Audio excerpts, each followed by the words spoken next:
واقعہ کربلا تاریخ کا دردناک واقعہ ہے۔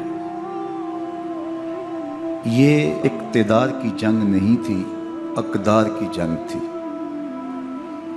دو شخصیتوں کی لڑائی نہیں تھی، دو نظریات کا ٹکراؤ تھا۔ یہ حق اور باطل کا معرکہ تھا۔ یزید ظلم کا استعارہ ہے، حسین ابن علی امن کی علامت ہے۔ یزید جبر کا پتلا ہے، حسین صبر کا پیکر ہے۔ یزید اپنی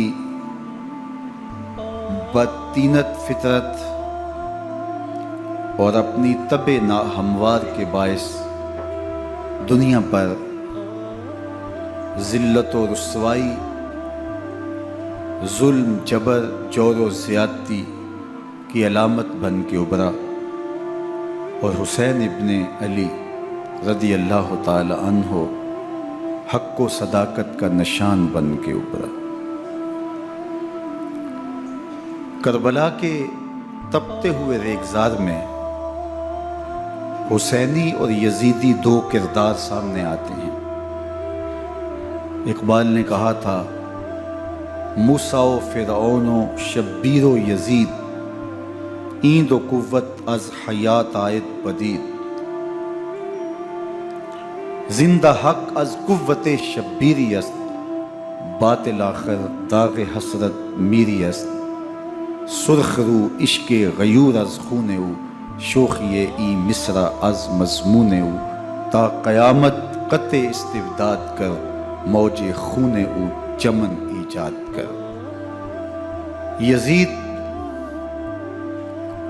بہدل کی بیٹی محسون کا ناپاک بیٹا تھا، اور حسین محمد عربی کی بیٹی فاطمہ کا شہزادہ تھا۔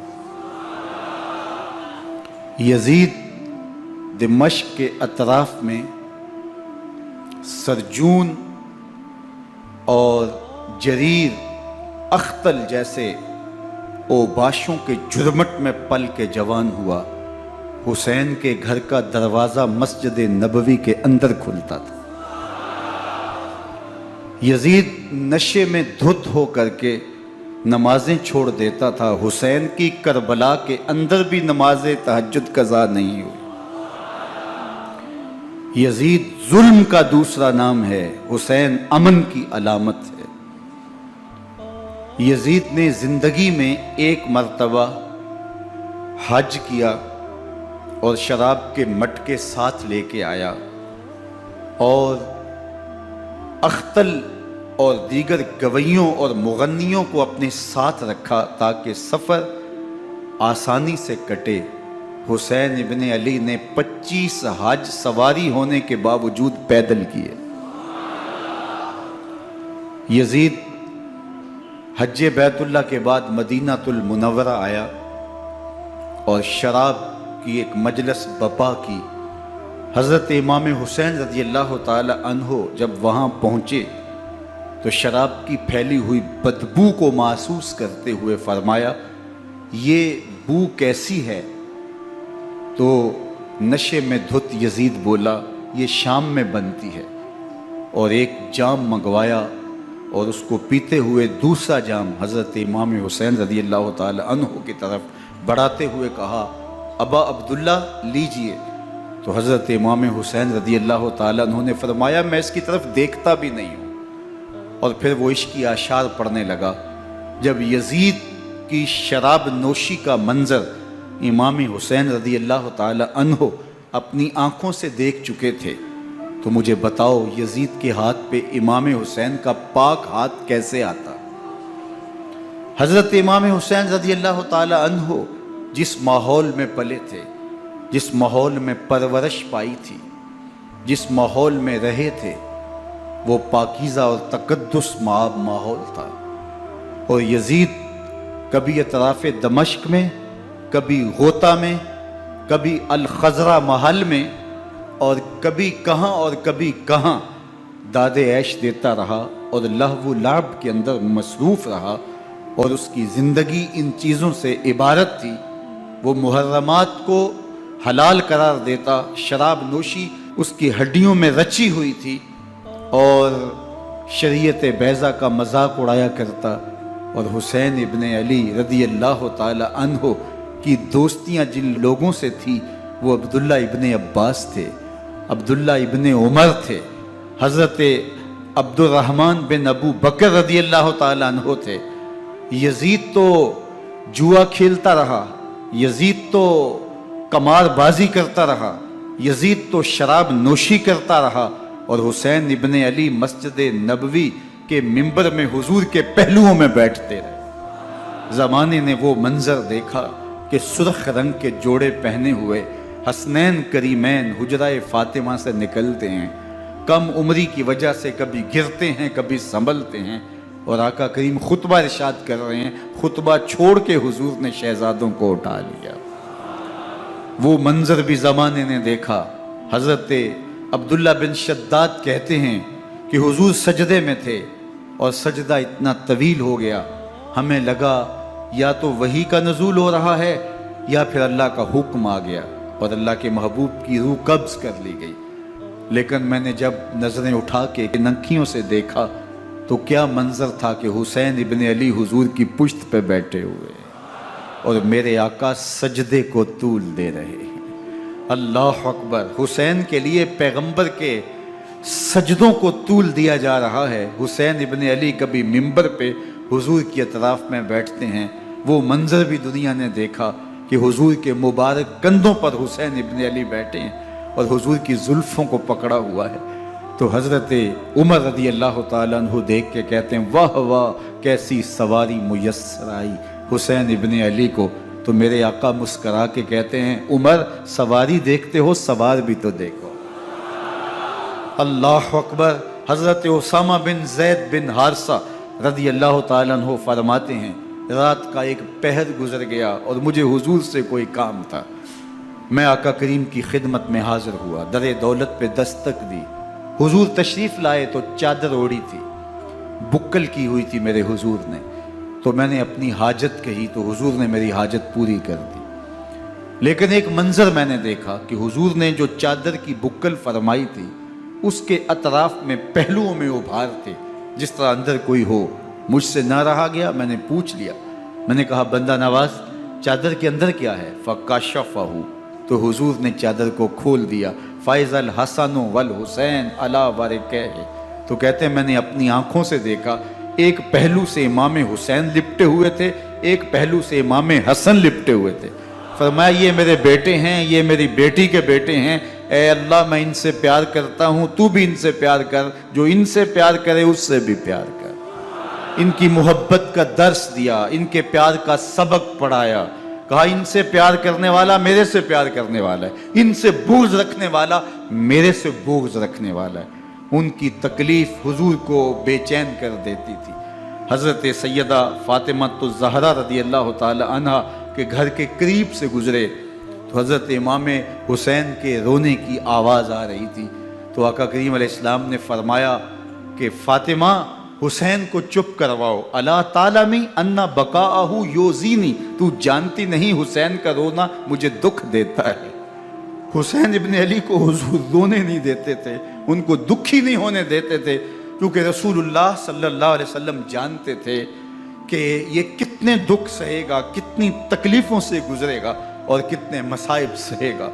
زمانے نے وہ گھڑیاں بھی دیکھیں کہ حضرت حذیفہ بن یمان رضی اللہ تعالیٰ عنہ فرماتے ہیں کہ میں حضور کی خدمت میں نماز مغرب کی ادائیگی کے لیے حاضر ہوا، اور میں نے یہ اجازت خاص طور پہ اپنی ماں سے اس شرط پہ لی تھی کہ امی آپ مجھے اجازت دیں، میں حضور کی خدمت میں حاضر ہوتا ہوں، مغرب کی نماز بھی ادا کروں گا اور پھر حضور سے عرض کروں گا حضور میرے لیے اور میری ماں کے لیے بخشش کی دعا کر دیجئے۔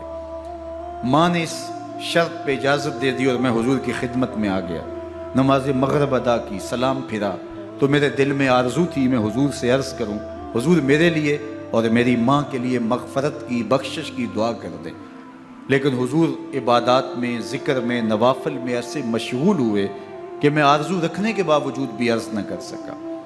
خیر نماز عشاء کا وقت ہوا، اذان پکاری گئی، حضور مصلی پہ آئے، نماز پڑھی، سلام پھرا، تو میرے دل میں پھر خیال آیا کہ ماں سے ایک نماز کی چھٹی لی تھی، نمازیں بھی 2 ہو گئیں، ماں نے جاتے پوچھنا ہے حضور سے میرے لیے اور اپنے لیے مغفرت کی، بخشش کی دعا کروائی تھی، تو کیا جواب دوں گا؟ اور حضور اٹھے اور کاشانہ اقدس کی طرف چل دیے۔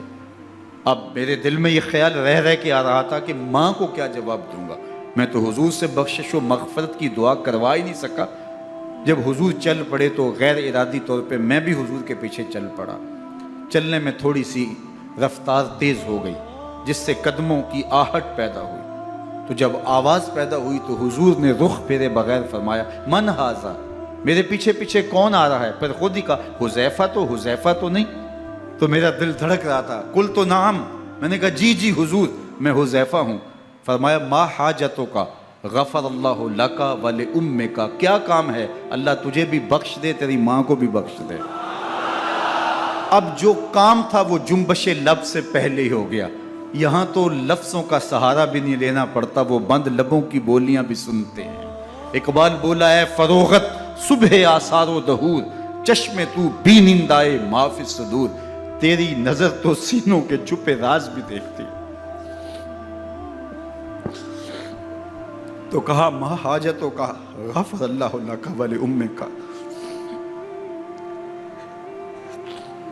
اللہ تجھے بخش دے، تیری ماں کی بھی مغفرت کر دے، کیا کام ہے؟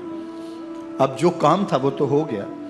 تو میرے حضور نے ارشاد فرمایا، حذیفہ سنو، ابھی ایک فرشتہ آیا ہے جو اس سے قبل دھرتی پر پہلے کبھی نہیں آیا، آج پہلی مرتبہ اللہ سے اجازت لے کے 2 کام کرنے آیا ہے۔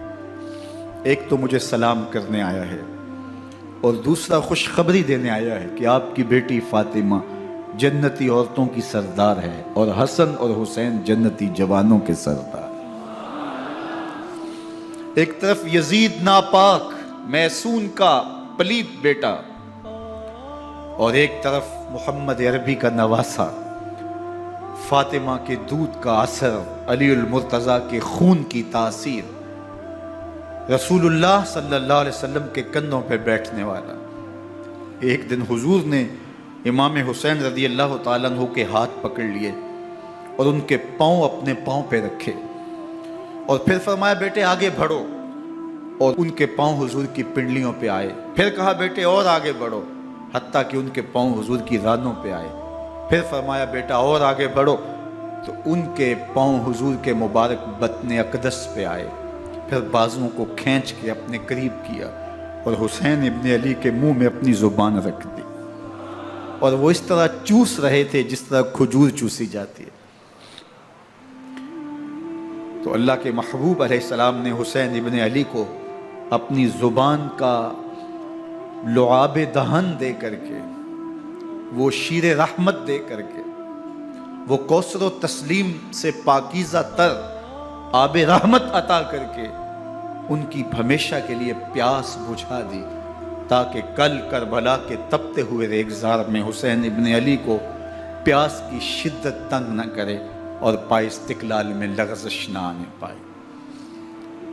ان نازوں سے پالے ہوئے حسین کو، ان محبتوں سے پالے ہوئے حسین ابن علی کو امتحان بھی اتنے بڑے درپیش تھے۔ یاری تیری سونا پر ازمیشاں تیریاں اگ، سونا پرکھیا جامدہ ہے نال اگاں دے لگ۔ جتنا بڑا شخص ہوتا ہے اتنی آزمائشیں بھی بڑی ہوتی ہیں۔ پیغمبر رحمت کی آغوش میں کھیلنے والا، حجرہ فاطمہ کا جانشین، مصلی رسول کا وارث، منبر رسول صلی اللہ علیہ وآلہ وسلم پر حضور کے مبارک پہلو اور گود میں بیٹھنے والا حسین، حضور کی زبان چوسنے والا حسین، حضور کے کندھوں پہ سواری کرنے والا حسین، آقا کریم علیہ السلام کے مبارک سجدے کی حالت کے اندر حضور کی پشت پہ کھیلنے والا حسین، جس حسین کا دروازہ مسجد نبوی کے اندر کھلتا تھا اور یزید کی کرتوتوں کے چشم دید گواہ تھے۔ یزید جب تخت نشین ہوتا ہے تو اسے یہ فکر ہوتی ہے کہ امام حسین عبداللہ بن زبیر، عبداللہ بن عمر، عبداللہ ابن عباس یہ میری بیعت کرے. اور وہ ولید بن عقبہ کو لکھتا ہے کہ ہر صورت میں ان کی بیعت لو، اور اگر بیعت نہ دیں تو سختی کرو. حضرت امام حسین رضی اللہ تعالی عنہ کو بلاوا آتا ہے کہ آپ کو دارالامارت میں گورنر ہاؤس میں بلایا جا رہا ہے. ولید بن عقبہ کا پیغام آپ کو پہنچتا ہے. آپ اس وقت فرماتے ہیں کہ اس وقت جو پیغام پہنچا ہے وہ کسی خطرے سے خالی نہیں ہے. تو کچھ سواروں کو ساتھ لیا، کہا تم دارالامارت کے باہر کھڑے رہنا، اگر میری آواز بلند ہوئی تو اندر آ جانا، ورنہ تم انتظار کرنا. آپ اندر گئے. ولید بن عقبہ نے مروان کو بھی بلایا تھا. مروان بن حکم یہ گورنر مدینہ ولید سے پہلے رہ چکا ہے، تو اس نے مشورہ دیا کہ سختی کی جائے. خیر ولید بن عقبہ نے کہا کہ یہ خط ہے، حضرت امیر معاویہ کا انتقال ہو گیا اور یزید تخت نشین ہوا ہے، لہٰذا وہ آپ سے بیعت کا مطالبہ کرتا ہے. تو حضرت امام حسین رضی اللہ تعالیٰ عنہ نے فرمایا کہ میرے جیسا شخص یوں چھپ کے بیعت نہیں کر سکتا. اور آپ واپس پلٹے.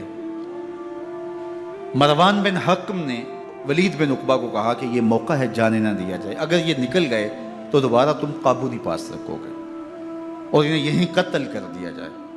حضرت امام حسین رضی اللہ تعالیٰ عنہ نے یہ بات سن لی.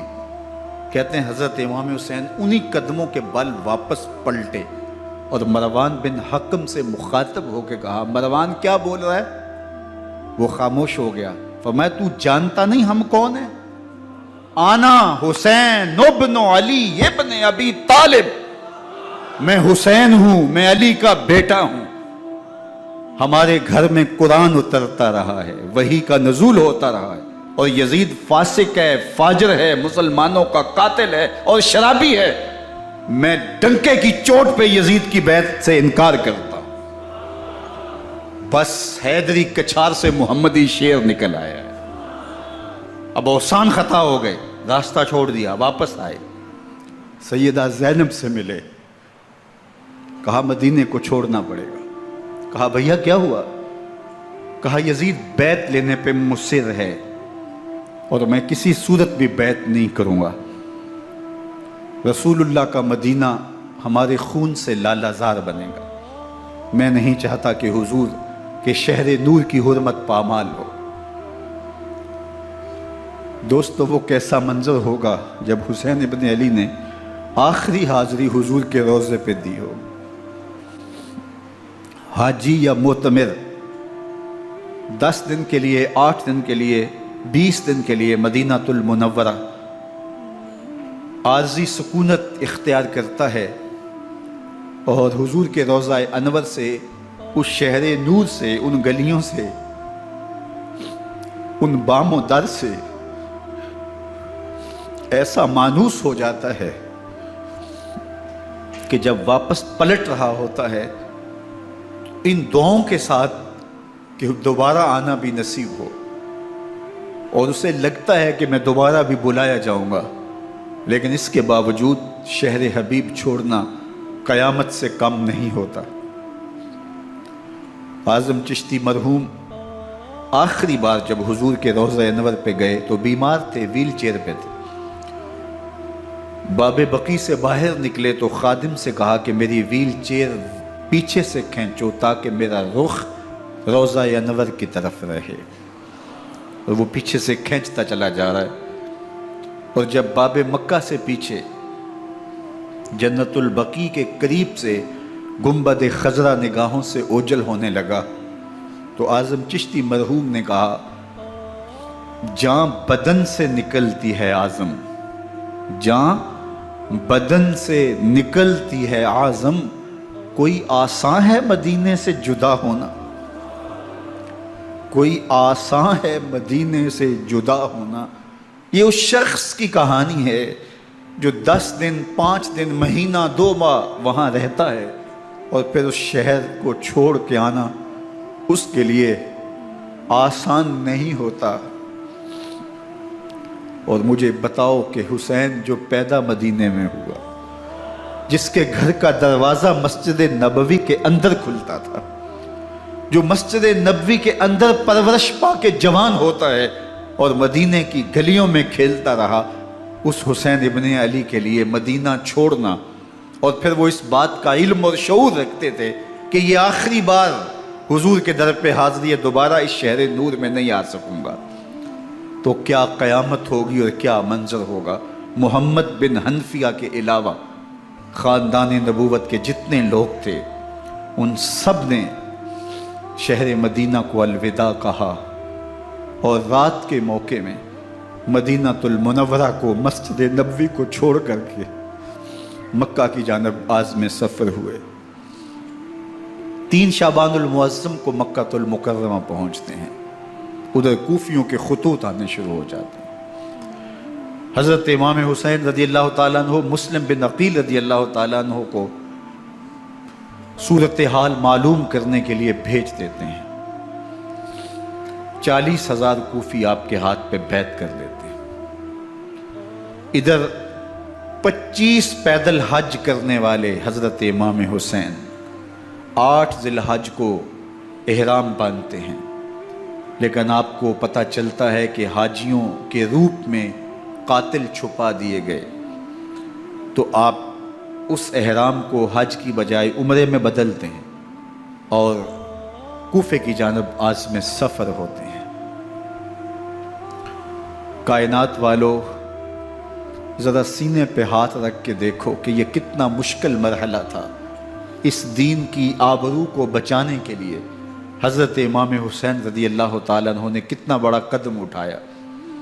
آپ کے بہی خواہ، دوست، احباب عبداللہ بن عمر یہ سارے روکتے ہیں، عبداللہ بن عباس کہتے ہیں حضرت نہ جائیے، الکوفی لا یوفی، کوفی کبھی وفا نہیں کرتے، آپ کے والد کو وہاں شہید کیا گیا، لیکن آپ ایک فرض کو نبھانے جا رہے ہیں۔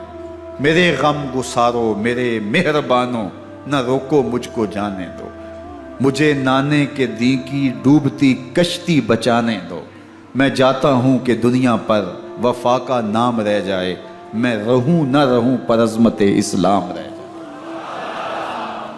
میں نہیں جاتا تو نبی کے گھر کی آن جاتی ہے، میں نہیں جاتا تو نبی کے گھر کی آن جاتی ہے، تمہارا دین جاتا ہے، میری غیرت ایمان جاتی ہے۔ حضرت امام حسین یہاں سے چلتے ہیں، ابھی راستے میں ہی پہنچتے ہیں کہ یہ خبر آتی ہے کہ کوفے والوں نے بے وفائی کر دی، حضرت مسلم بن عقیل رضی اللہ تعالیٰ عنہ کو شہید کر دیا گیا، نعمان بن بشیر معزول کر دیے گئے، ابن مرجانہ ابن زیاد وہاں متعین کر دیا گیا جو سخت گیر شخص تھا، اور اس نے لوگوں کو ڈرایا، دھمکایا، اور کوفے کے لوگوں کے دل بدل گئے اور وہ بیعتیں توڑنے لگے۔ وہ منظر مسجد کوفہ کا کتنا دلگداز تھا، جب امام نماز کے لیے کھڑے ہوئے تو 40,000 لوگ آپ کے پیچھے تھا۔ جب سلام پھیرا اور امام نے دیکھا کہ پیچھے لوگ نہیں ہیں، پھر لوگوں نے اپنے دروازے بھی بند کر لیے۔ رات کی تنہائیاں ہیں اور حضرت مسلم بن عقیل کو کوئی پناہ دینے والا نہیں، لوگوں نے دروازے بند کر لیے کہ کہیں ہمارے گھر میں نہ آ جائیں اور ہم مشقت اور حکومتی تشدد کا شکار نہ ہوں۔ کتنا دردناک لمحہ ہے حضرت مسلم بن عقیل رضی اللہ تعالیٰ عنہ پہ، اور پھر حضرت مسلم بن عقیل بے دردی سے شہید کر دیے جاتے ہیں۔ آپ ابھی راستے میں ہیں، یہ ساری کہانی پہنچتی ہے کہ حضرت مسلم شہید کر دیے گئے اور بے دردی سے شہید کر دیے گئے۔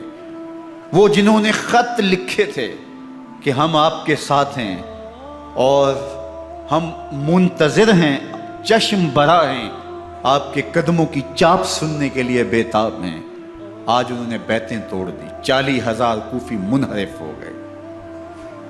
مسجد کوفہ کا وہ منظر کس قدر روح کو تڑپا دینے والا تھا۔ ہم پچھلے سال عصر اور مغرب کے درمیان جب کوفہ پہنچے تو سورج ڈوبنے کے قریب تھا۔ میں نے اپنی زندگی میں اتنا اداس موسم کہیں نہیں دیکھا جتنا اداس موسم کوفے میں دیکھا۔ ایسے لگتا تھا جس طرح کوفے کی آب و ہوا آج بھی شرمندہ ہے۔ جو مسلم بن عقیل اور خاندان نبوت کے ساتھ اہل کوفہ نے کیا، حضرت امام حسین رضی اللہ تعالیٰ عنہ کو ان کے بہی خواہوں نے، اعزاء نے، اقربا نے، دوستوں نے، آوان و انصار نے، ساتھیوں نے کہا کہ حضرت حالات یکسر تبدیل ہو گئے، اب ہمیں مراجعت کر جانی چاہیے، واپس پلٹ جانا چاہیے۔ تو حضرت امام حسین کافی سوچ بچار میں رہے، پھر اس کے بعد آپ نے فیصلہ کیا کہ ہم آگے بڑھیں گے۔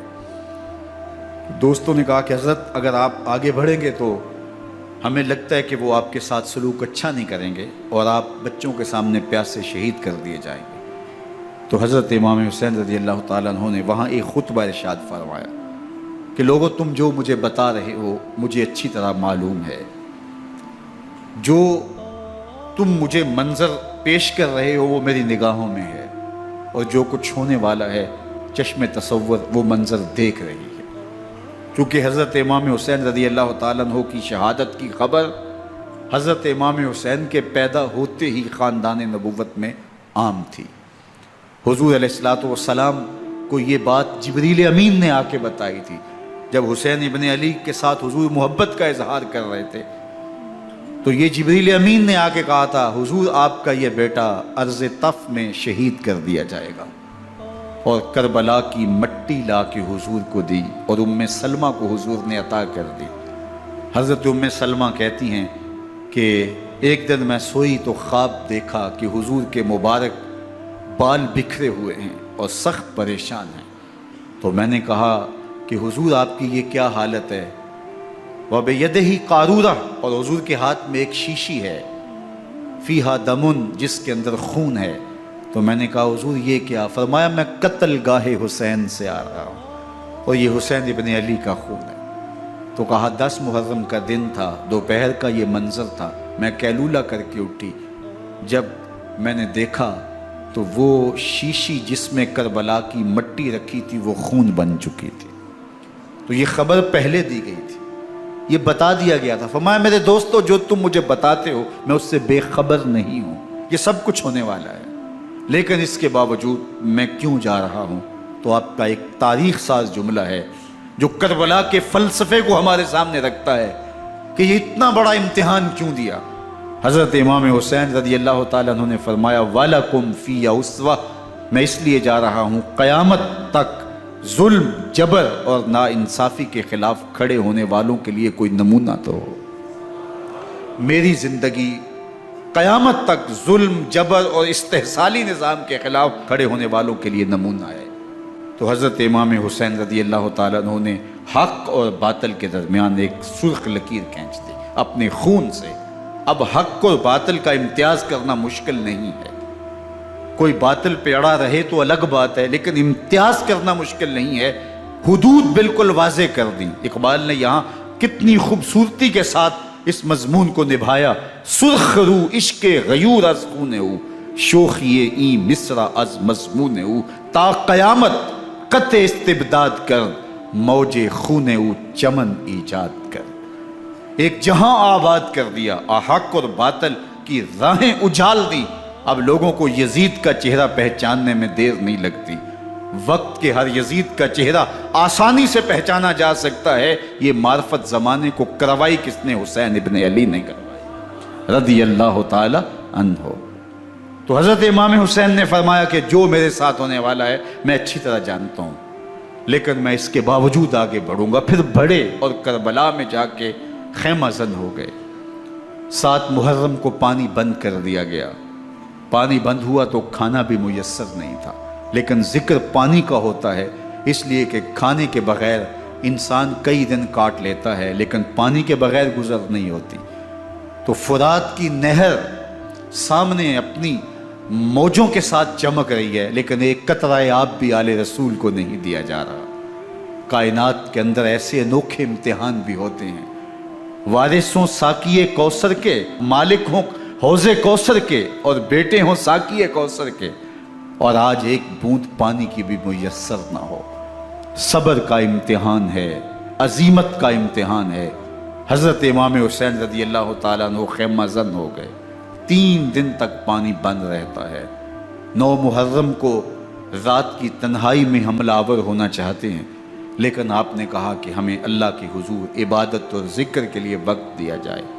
ساری رات ذکر میں گزرتی ہے، عبادات میں گزرتی ہیں۔ رات کے اندھیرے میں آپ چراغ بجھا دیتے ہیں۔ آوان و انصار کو کہتے ہیں کہ ان کی دشمنی میرے ساتھ ہے، انہیں میرا خون چاہیے، اگر تم رات کی تاریکی میں نکل جاؤ تو میں تم سے کوئی مواخذہ نہیں کروں گا، اور یہ بھی تمہارا پیچھا نہیں کریں گے، اس لیے کہ ان کا مطلوب تم نہیں ہو، ان کا مطلوب میں ہوں۔ جب چراغ جلایا تو کوئی بھی نہیں گیا۔ مسلم بن نوسجہ کھڑے ہو کے کہتے ہیں حضرت اگر ہمارے بدن کو 70 بار کاٹا جائے اور جلایا جائے اور ہواؤں میں اڑا دیا جائے پھر بھی آپ کا ساتھ نہیں چھوڑیں گے۔ 70 سال کے بوڑھے ہیں حبیب بن مظاہر، کہتے ہیں حضرت آپ کو چھوڑ کے جائیں کہاں، آپ کو چھوڑ کے جائیں کہاں؟ کوئی ساتھ چھوڑنے کے لیے تیار نہیں ہے، پیاس ہے، سخت گرمی ہے، کربلا کا ماحول ہے، 72 افراد اور خاندان کی خواتین میدان کربلا میں خیمہ زن ہیں۔ دوسری طرف لشکر اعداء اشقیا 22,000 کی تعداد میں مقابلے میں، ایک روایت 30,000 کی ہے۔ ان صرف 72 پیاسے لوگوں کے لیے اتنے لوگوں کو جمع کرنے کا مقصد خوف زدہ کرنا تھا۔ شرط ہے کہ یزید کی بیعت کر لیں، محاصرے توڑ دیں گے، پانی دستیاب ہوگا، اعزاز و اکرام سے نوازا جائے گا، خزانوں کے منہ کھول دیے جائیں گے۔ لیکن حسین ابن علی کہتے تھے سب کچھ لٹ جائے گا، باطل کے ہاتھ پہ ہاتھ نہیں رکھوں۔ اللہ اکبر۔ اب صبح طلوع ہوتی ہے، عاشور کا دن چڑھتا ہے، سورج اپنی پوری تمازت کے ساتھ گرمی برسا رہا ہے۔ آج خاندان نبوت کا امتحان زمانے نے دیکھنا ہے۔ رسول اللہ کا لعاب چوسنے والا اس کے صبر کا آج امتحان ہے، حضور کے کندھوں پہ کھیلنے والے حسین کا آج امتحان ہے۔ اللہ اکبر۔ حسین ابن علی تمام حجت کرتے ہیں میں نے تمہارا کچھ نہیں بگاڑا، میں نے کسی کا خون نہیں کیا، میں نے کوئی زیادتی نہیں کی، تم کیوں میرے قتل کے در پہ ہو؟ تم جانتے نہیں میں کون ہوں؟ میں تمہارے نبی کا نواسا ہوں، رسول اللہ صلی اللہ علیہ وآلہ وسلم کے کندھوں پہ کھیلتا رہا ہوں، حضور کا لعاب چوستا رہا ہوں، اور میں بوسہ گاہ رسول صلی اللہ علیہ وآلہ وسلم ہوں۔ لیکن ان اشقیاء کے دل پر کوئی چیز اثر انداز نہیں ہوتی۔ ایک ہور ہے، اللہ اس کے دل میں نرمی ڈالتا ہے۔ پہلے تو امام حسین کو گھیر کے لے کر کے آتا ہے، لیکن بعد میں وہ قافلہ یزید سے قافلہ حسین کی طرف آ جاتا ہے۔ امام حسین فرماتے ہیں تو دنیا میں بھی ہور ہے، آخرت میں بھی ہور ہے، آزادی مل جاتی ہے۔ باقی 22,000 کا لشکر جرار امام حسین کے قتل کے در پہ ہے۔ پھر تاریخ نے خاندان نبوت کا وہ انوکھا امتحان دیکھا۔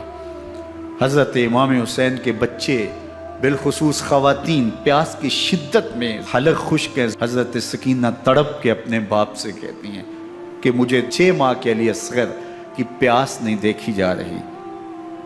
بچے کو ہاتھوں پہ اٹھاتے ہیں اور نہر فرات کے کنارے پہنچ کے فرماتے ہیں اشقیاء سے مخاطب ہو کے تمہارا معاملہ میرے ساتھ ہے، اس 6 ماہ کے بچے نے تمہارا کچھ نہیں بگاڑا، اور چلو بھر کے اس کا حلق سیراب کرنا چاہتے ہیں۔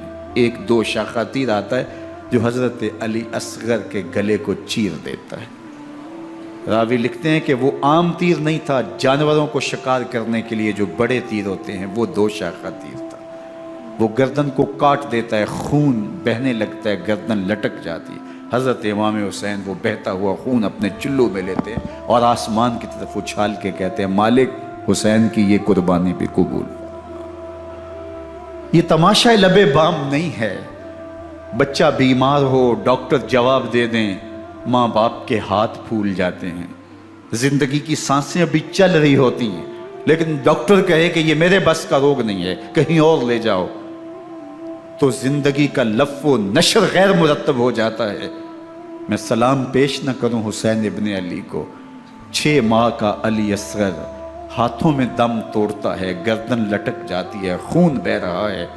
اب خیموں کی طرف بڑھ رہے ہیں لیکن زبان پہ شکایت نہیں ہے، کہتے ہیں مالک حسین کی یہ قربانی قبول کر لے۔ اب خیموں کی طرف آنا، شہر بانوں ام رباب سیدہ زینب حضرت سکینہ سلام اللہ علیہا کا سامنا کوئی آسان کام نہیں تھا، لیکن حسین ابن علی آتے ہیں، شہزادے کو یہاں خیموں کے قریب رکھ کے کہتے ہیں کہ یہ حوض کوثر سے سیراب ہو گیا ہے۔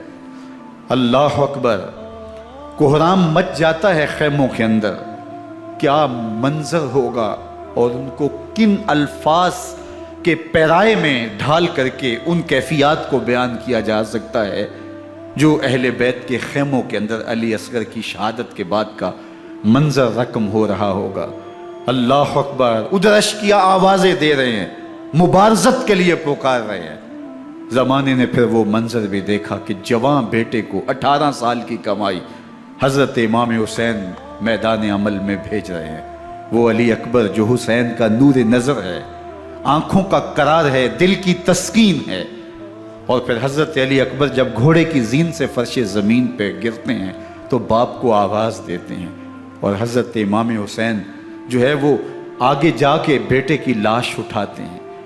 اللہ اکبر، 18 سال کے بیٹے کی لاش کو کندھوں پہ اٹھا کے خیموں تک لاتے ہیں اور ہاتھ پھیلا کے کہتے ہیں مالک حسین کی یہ قربانی بھی قبول فرما۔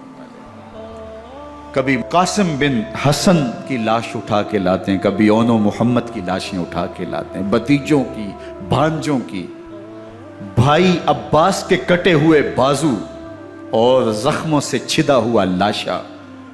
کیا کیا قیامتیں تھیں جو اس کربلا کے ایک میدان کے اندر نہیں توڑی گئیں۔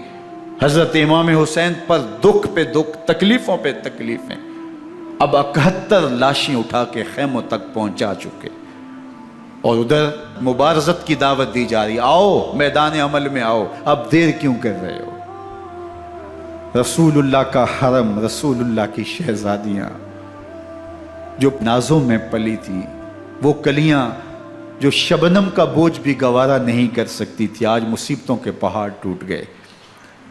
حضرت امام حسین کبھی شہربانوں کو، کبھی ام رباب کو دلاسا دیتے ہیں، کبھی حضرت زینب کو کہتے ہیں۔ حضرت زینب کربلا کے اس میدان کے اندر بڑے حوصلے کے ساتھ اپنے بھائی کے ساتھ کھڑی رہی، اپنے 2 بیٹے راہ خدا میں پیش کیے، ان کی لاشیں وصول کی، لیکن زینب جس جرأت کے ساتھ، جس پامردی کے ساتھ اس سارے منظر کو حوصلے کے ساتھ سہتی رہی، وہ یقیناً حوصلہ سیدہ زینب سلام اللہ علیہا کا ہی ہے۔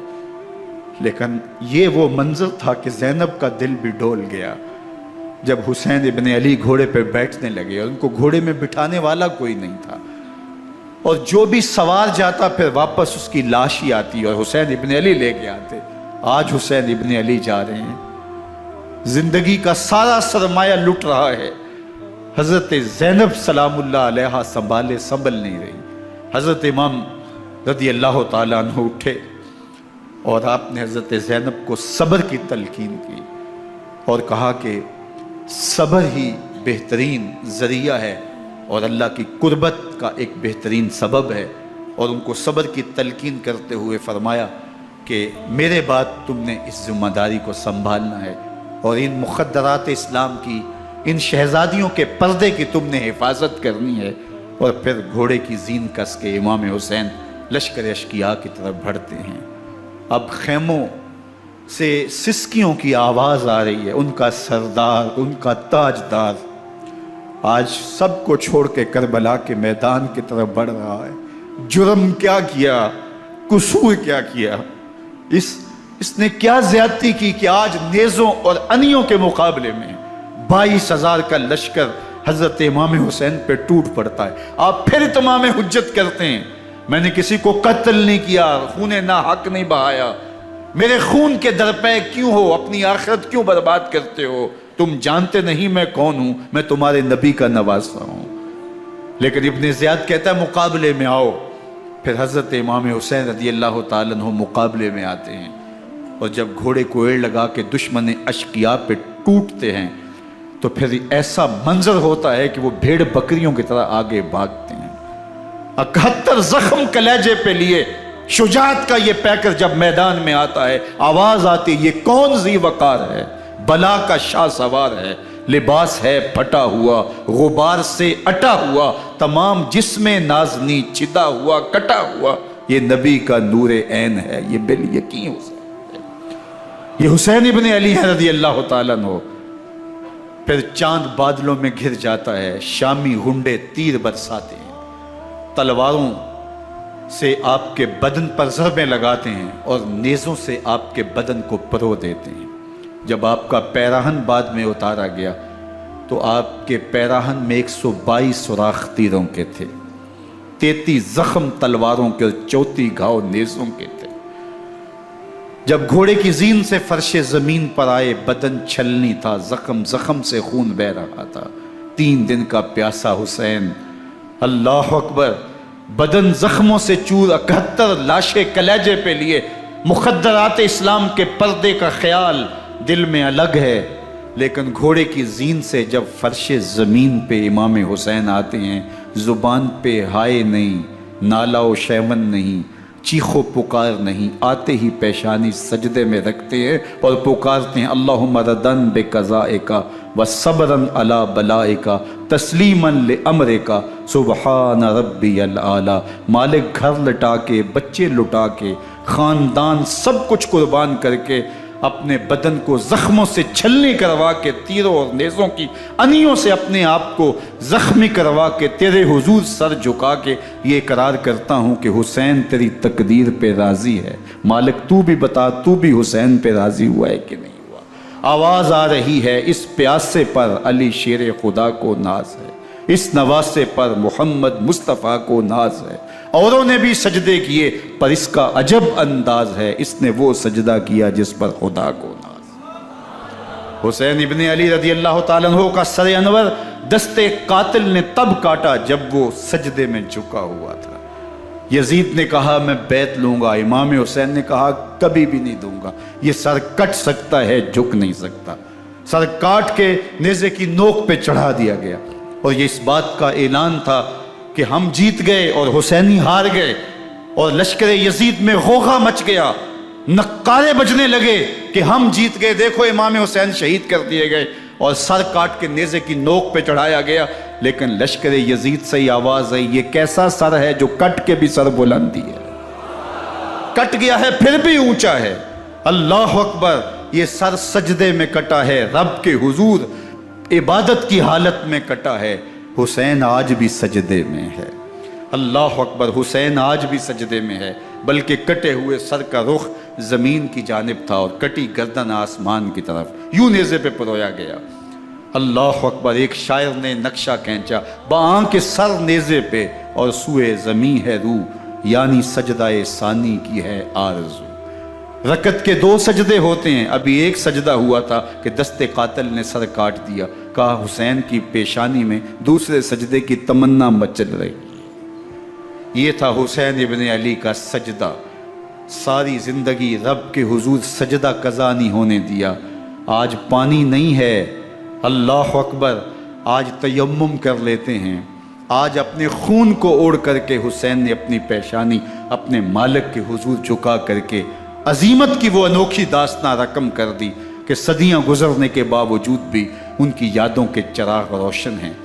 جب حضرت امام حسین اور دوسرے آیان و انصار کو شہید کر دیا گیا تو ان کے سر نیزوں کی نوک پہ چڑھا دیے گئے۔ حضرت امام حسین کا کٹا ہوا سر اور باقی 71 افراد کے کٹے ہوئے سر نیزوں کی نوک پہ، اور 10 سواروں کو ابن سعد نے کہا کہ ان کو رون دو، اور گھوڑوں کی ٹاپوں تلے حضرت امام حسین رضی اللہ تعالیٰ عنہ اور ان کے آوان و انصار کو جو ہے وہ روندا گیا، حتیٰ کہ ان کی استخوان مبارک، ان کی ہڈیاں بھی چور چور ہو گئیں۔ روننے سے قبل ان کا لباس اتار لیا، ان کے کپڑے اتار لیے گئے۔ اللہ اکبر، کیسی دردناک گھڑیاں تھیں۔ یزید کا صرف یہی بد کرداری کا مرحلہ نہیں تھا، اس کربلا کے صحرا کے اندر یزید نے جس طرح امام حسین رضی اللہ تعالیٰ عنہ کو شہید کیا اور حضرت امام حسین کے خاندان کو شہید کیا، جب مدینہ المنورہ پر یزید نے مسلم بن عقبہ کو مقرر کیا، جس کو بزرگوں نے مصرب بن عقبہ کہا ہے، تو اس کو کہا 3 دن تک مدینے کا حرم تمہارے لیے حلال ہوگا، جو چاہو تم کرنا، اور شامی فوجوں کو اجازت ہوگی۔ تو وہاں بھی انہوں نے 10,000 تابعین اور 700 صحابہ کو شہید کیا۔ حضرت ابو سعید خدری رضی اللہ تعالیٰ عنہ گھر سے باہر نکلے، کافی بوڑھے ہو چکے تھے، تو انہوں نے حضرت ابو سعید خدری کو پکڑ لیا، کہا تم کون ہو؟ کہا مجھے ابو سعید خدری کہتے ہیں۔ تو کہا ہاں تمہارا نام سنا ہے، اور داڑھی سے پکڑ کے کھینچا اور کہا کہ ہے تمہارے پاس جو ہمیں دو؟ تو کہا کہ میرے پاس تو کچھ بھی نہیں، میں تو فقیر آدمی ہوں۔ تو ان کے گھر ان کو لے گئے، تو 2 کبوتر رکھے تھے حضرت ابو سعید خدری نے، تو وہ کبوتر لوٹ کے لے گئے۔ اللہ اکبر۔ حضرت ابن سنان رضی اللہ تعالیٰ عنہ کو، جو حضور کے علم بردار تھے فتح مکہ کے دن، ان کو ستو پہلے پلائے اور پھر ان کی گردن کاٹی گئی، اور کہا یہ ہے وہ ستو جو تم زندگی میں آخری بار پیو گے۔ ایک گھر میں داخل ہوئی شامی فوج، تو ایک خاتون کے ابھی بچہ پیدا ہوا تھا، اور قابلہ نے، دائیا نے وہ بچہ ماں کی چھاتی پہ لٹایا، اور وہ ماں کا پہلا دودھ پی رہا تھا۔ تو یہ جا کے کہنے لگے نکالو تمہارے پاس جو کچھ ہے۔ تو اس خاتون نے کہا تم جانتے ہو یہ بچہ کون ہے؟ تو انہوں نے کہا ہم نہیں جانتے۔ کہا یہ حضرت ابن ابی کبشہ انماری رضی اللہ تعالیٰ عنہ کا بچہ ہے، اور یہ وہ صحابی ہیں کہ جو بیت الشجرہ کے موقع پہ حضور کے ہاتھ پہ بیعت کرتے ہیں۔ انہوں نے اس چیز کا لحاظ نہ کیا کہ جو کچھ ہے وہ ہمیں دو، ورنہ تیرے بچے کو نہیں چھوڑیں گے۔ تو ماں بچے سے مخاطب ہو کے کہتی ہے، ابھی بچہ پیدا ہوا ہے اور ماں سے پہلا دودھ پی رہا ہے، کہ بیٹے اگر میرے پاس کچھ ہوتا، وہ قیمتی سے قیمتی چیز بھی ہوتی، تیری جان کے لیے قربان کرتی، لیکن اس وقت میرے پاس کچھ ہے نہیں۔ تو ایک شکی آگے بڑھا اور بچے کو ایک ٹانگ سے پکڑ کے کھینچ کے دیوار کے ساتھ پٹک کے مارا، جس سے دماغ کا بھیجا نکل گیا۔ کیا کیا زیادتیاں نہیں کی۔ 700 صحابہ حرہ کے واقعہ میں شہید کیے یزید نے، اور 10,000 تابعین شہید کیے۔ مسجد نبوی میں ممبر رسول کے ساتھ گھوڑے باندھے، اور وہ ممبر رسول اور مصلی رسول کے قریب لید کرتے رہے۔ حضرت سید عبد المسیب فرماتے ہیں میں نابینا تھا اور حضور کے روضہ انور کے پاس بیٹھا تھا، اور یزید کے سپاہی آتے، جو بھی مسجد میں نظر آتا پکڑ کے لے جاتے، مجھے نابینا سمجھ کے چھوڑ دیتے، لیکن میں پریشان تھا کہ ظہر کا وقت ہوگا، عصر کا وقت ہوگا، مغرب عشاء کا وقت ہوگا، نہ اذان نہ اقامت نہ جماعت، تو کیسے مجھے پتہ چلے گا کہ نماز کا وقت ہو گیا، اور کیسی میری نمازوں کا کیا بنے گا؟ میں اس فکر میں بیٹھا تھا۔ لم ازل اسمع الاذان والاقامت من قبر رسول اللہ صلی اللہ علیہ وآلہ وسلم۔ فرماتے ہیں جب بھی پھر نماز کا وقت آیا، گنبد خضرا سے اذان کی بھی آواز آئی، اقامت کی بھی آواز آئی۔ 3 دن تک مسجد نبوی کے اندر گھوڑے بندے رہے، اور مدینہ کی حرمت پامال کی۔ مدینہ کے گھروں کے اندر یہ بدکماش داخل ہوئے، اور جو بدکاریاں انہوں نے کی، کلیجہ منہ کو آتا ہے۔ 1002 شیزائیں ان بدکاروں کی بدکاریوں کی وجہ سے کنواری حالت کے اندر حاملہ ہوئی۔ 3 دن تک مدینے کا حرم انہوں نے پامال کیا، اور پھر مکہ المکرمہ میں کعبہ اللہ پر گولے برسائے، اور کعبہ کا غلاف جل گیا۔ وہ تو یزید مر گیا، اور حضرت عبداللہ ابن زبیر رضی اللہ تعالیٰ عنہ نے اپنی خلافت کا اعلان کیا۔ یزید کے یہ کرتوت تھے، ادھر اہل مدینہ کو ستایا، ادھر اہل مکہ کو ستایا، اور رسول اللہ صلی اللہ علیہ وسلم کے خانوادے کی بے حرمتی اور توہین کی۔ نہ صرف انہیں قتل کیا گیا، ان کی لاشوں پہ گھوڑے دوڑائے۔ ابن سعد اور شمر جو ہے وہ خیموں میں داخل ہوا، اور مخدرات اسلام کی چادریں چھیننے کی کوشش کی۔ حضرت زینب سلام اللہ علیہ نے مخاطب ہو کے کہا ہمارے چہرے کے رکھوالے چلے گئے ہیں، ظالم تو خیال نہیں کرتا ہم رسول اللہ کی بیٹیاں ہیں۔ حضرت شہربانو، حضرت زین العابدین اور حضرت زینب سلام اللہ علیہ، ان تینوں کو ایک اونٹ پہ باندھا گیا، اور باقی اونٹوں پہ باقی سادات کو، حضور کی شہزادیوں کو باندھا گیا، رسیوں میں جکڑا گیا، اور اونٹوں پہ باندھ کر کے کوفے کی جانب آگے آگے شہیدوں کے سر چل رہے ہیں، اور پیچھے یہ قافلہ چل رہا ہے۔ اور جب یہ قافلہ وہاں سے گزرا جہاں لاشیں پڑی تھیں، امام زین العابدین 14 سال کے تھے اور بیمار تھے، اور ان کا حوصلہ نہ ہوا، وہاں غشی ان کے اوپر آنے لگی، اور وہ منظر ابن کثیر نے، باقی لوگوں سب نے لکھا ہے کہ پھر جب ان کی یہ حالت ہوئی تو پھر سیدہ زینب سلام اللہ علیہ، جنہوں نے ابھی تک بڑے حوصلے کے ساتھ ساری مشکلات کا مقابلہ کیا تھا، اب ان کے بندھن ٹوٹ گئے اور آنکھوں سے آنسو بہنے لگے، اور سیدہ زینب نے امام حسین رضی اللہ تعالیٰ عنہ کی لاش پہ کھڑے ہو کے، اور وہ روندی ہوئی لاش، ٹوٹی ہوئی ہڈیاں، اور وہ پریشاں بدن، کٹا ہوا سر نیزے کی نوک پہ، اور لاش یہ پڑی ہے، تو حضرت سیدہ زینب نے مدینے کی طرف منہ کر کے جو ہے وہ حضور سے فریاد کی، یا محمد آہو، یا محمد آہو، ھذا حسین بالآراء مزمل بالدماء، یا محمد آہو بناتوں کا سبایا۔ یا رسول اللہ، اے پیارے آقا، یا جد آہو، اے ہمارے نانا محترم، یہ دیکھیے آپ کا حسین پڑا ہوا ہے، بدن سے کپڑے اتار لیے گئے، خاک ہوائیں اڑا رہی ہیں، اور اس کے اوپر چادر جو ہے وہ مٹی کی پڑ گئی ہے۔ حضور آپ کی اولاد کاٹ دی گئی، اور پھر کہا بناتوں کا سبایا، حضور دیکھیے آپ کی بیٹیوں کے ہاتھ باندھ دیے گئے ہیں، اونٹوں پہ کس دیا گیا ہے، سر شہیدہ آگے آگے چل رہے ہیں، اور حضرت سیدنا امام حسین کا آگے آگے سر ہے۔ راستے کے اندر ایک جگہ آئی، رات گزری اور ان کو اتارا گیا۔ رات کا موقع تھا، ایک خاتون آئی اور اس نے کوئی کھانا پیش کیا ان کو، اور کہا کہ میں کسی زمانے میں حضرت سیدہ فاطمہ الزہرا کی نوکری کیا کرتی تھی، ان کی لونڈی تھی، ان کی کنیز تھی، اور آج مجھے پتہ چلا کہ آپ لوگ گزر رہے ہیں، تو میں نے کہا کہ میں اپنی مخدومہ کے خاندان کی خدمت کروں۔ اور پھر اس نے کہا کہ اس وقت سیدہ کی گود میں ایک 6-7 ماہ کی بچی تھی جس کو زینب کہا کرتے تھے، تو سیدہ زینب نے کہا کہ اماں اگر پہچانتی ہو تو وہ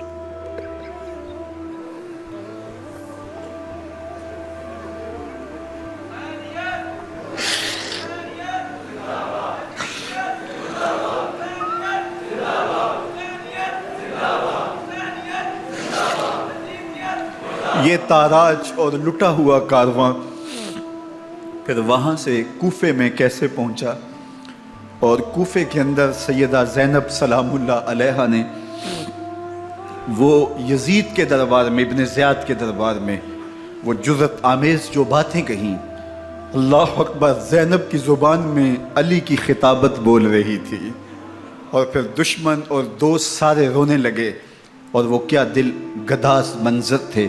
اور پھر یہ سروں کا قافلہ اور سادات کرام کا مشکیں کسی ہوئی ہیں اور اونٹوں پہ باندھے ہوئے، ان کو وہاں سے پھر قادسیہ، اور قادسیہ سے پھر دمشق یزید کے دربار میں پہنچایا گیا، اور وہاں سے یہ لٹے ہوئے خانمہ برباد تاراج لوگ مدینہ المنورہ میں کیسے پہنچے، اور اہل مدینہ نے کیسے استقبال کیا، اور وہ منظر کتنا دلگداز تھا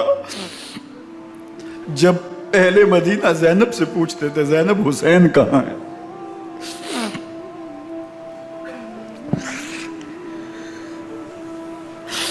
بے مروت بے وفا تیرا بھی کیا افسانہ ہے، جس نے اپنی ہی شمع کو گل کیا تو وہ پروانہ ہے۔ اپنے پیغمبر کے شہزادوں کو اور اپنے پیغمبر کی شہزادیوں کو جو دکھ اس امت نے دیے، یہ کائنات کی ایک انوکھی داستان ہے۔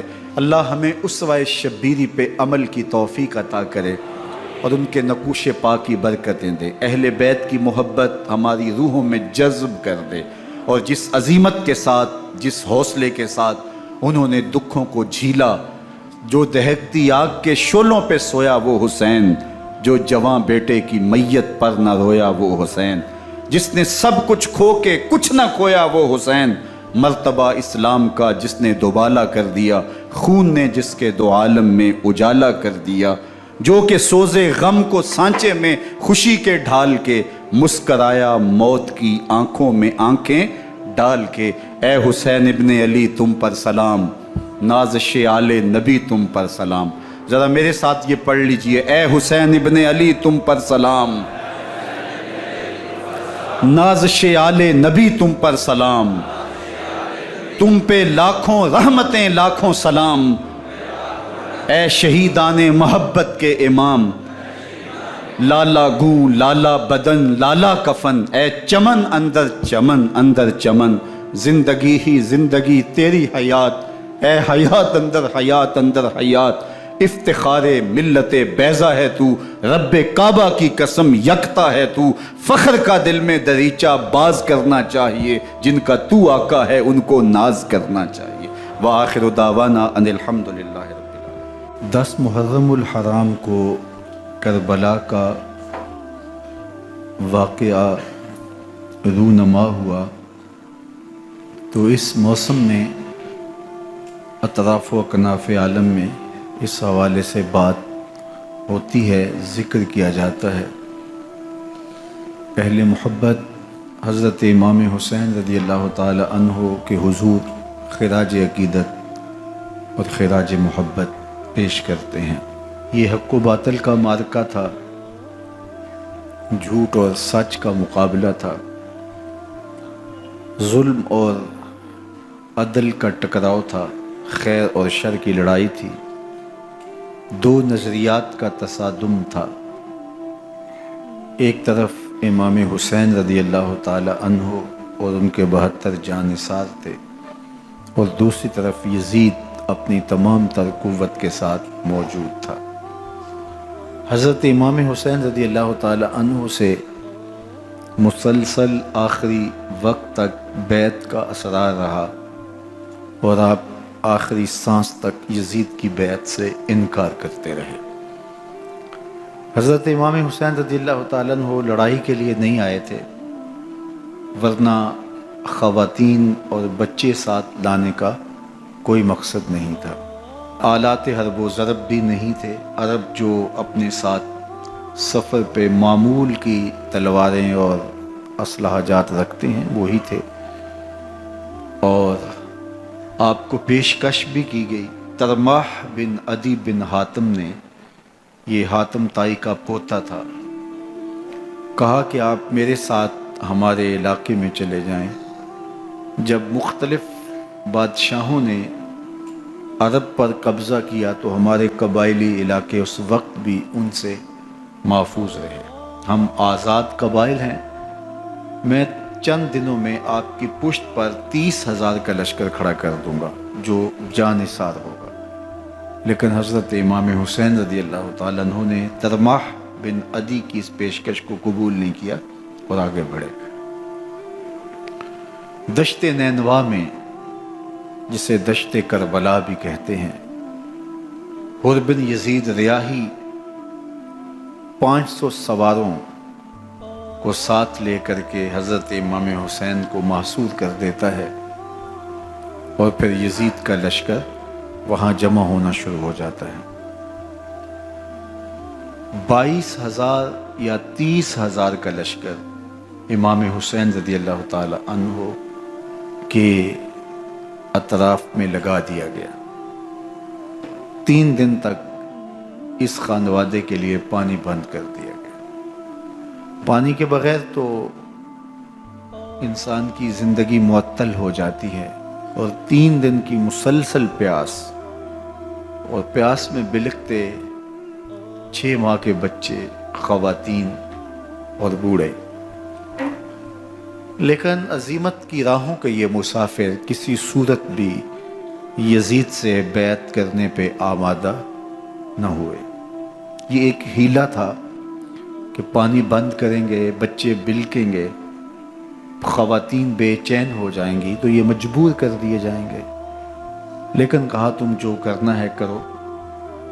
یہ بات طے شدہ ہے کہ ہم یزید سے بیعت نہیں کریں گے۔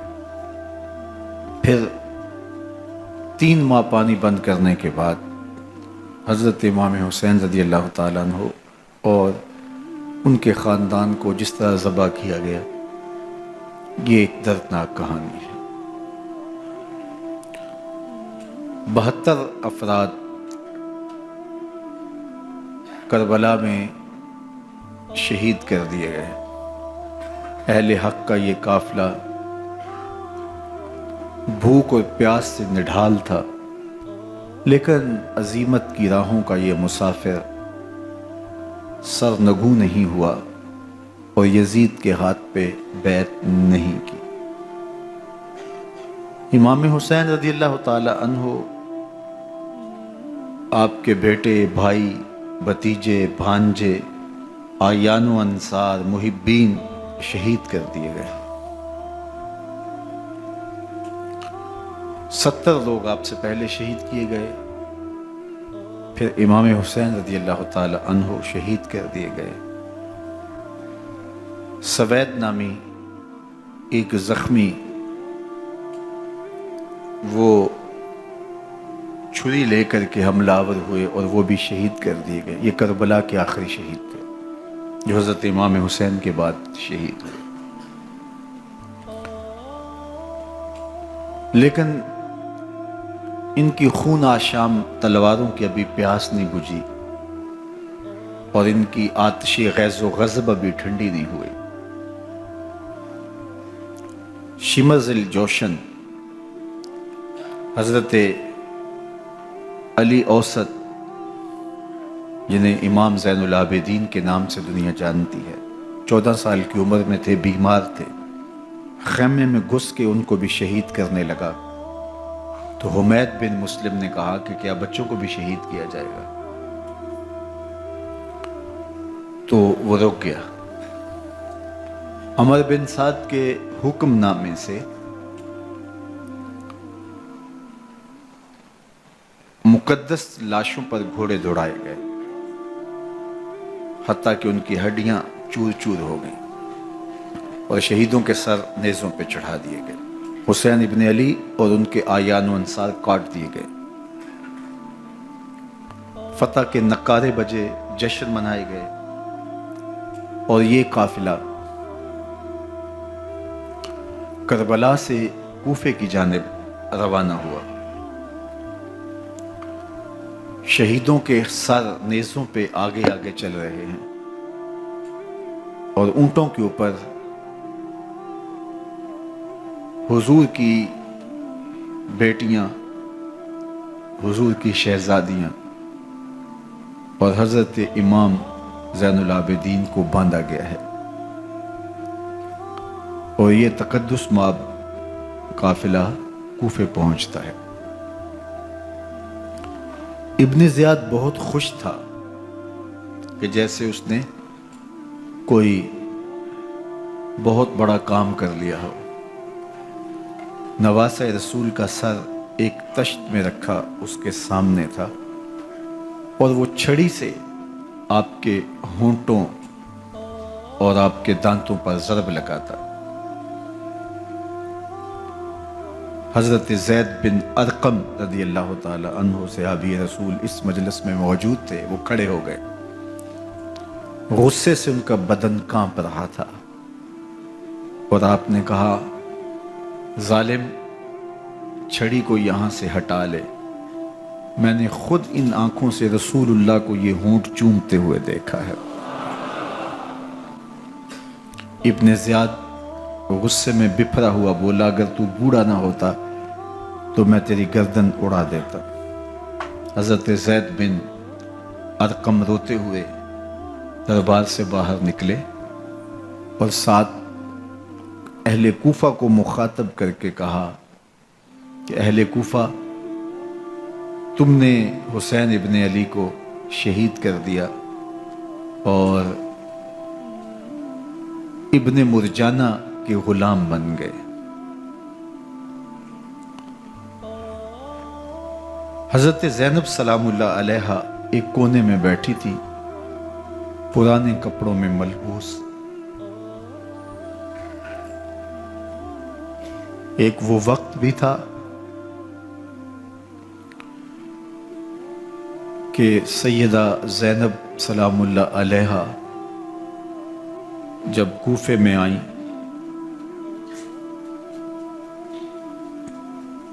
سیدنا علی المرتضیٰ کے زمانے میں، ان کے دور خلافت میں دار الخلافہ کوفہ متعین ہوا، تو یہ مدینے سے کوفے آئیں، تو اس وقت کوفے کی معزز خواتین نے ان کا استقبال کیا۔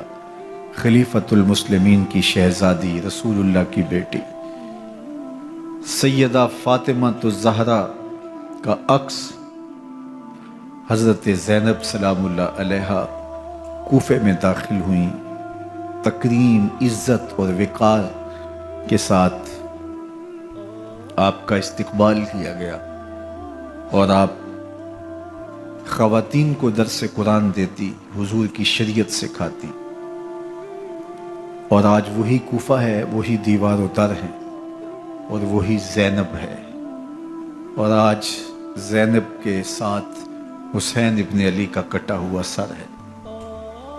پرانے کپڑوں میں ملبوس حضرت زینب سلام اللہ علیہ آج اسی کوفے میں داخل ہوئی ہیں۔ دارالامارت کے ایک کونے میں تشریف فرما ہے کہ ابن زیاد پوچھتا ہے یہ خاتون کون ہے؟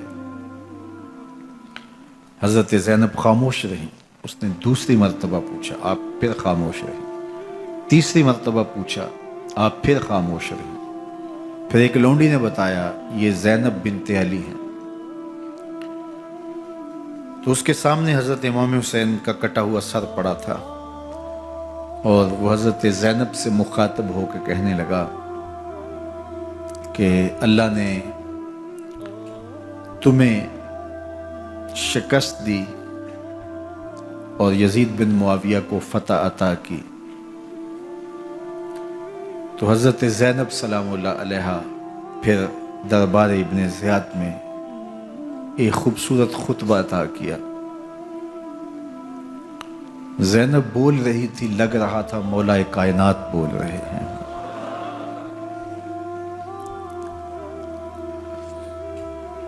یہ خطبہ بامر مجبوری تھا، ابن زیاد کی خرافات کا جواب تھا۔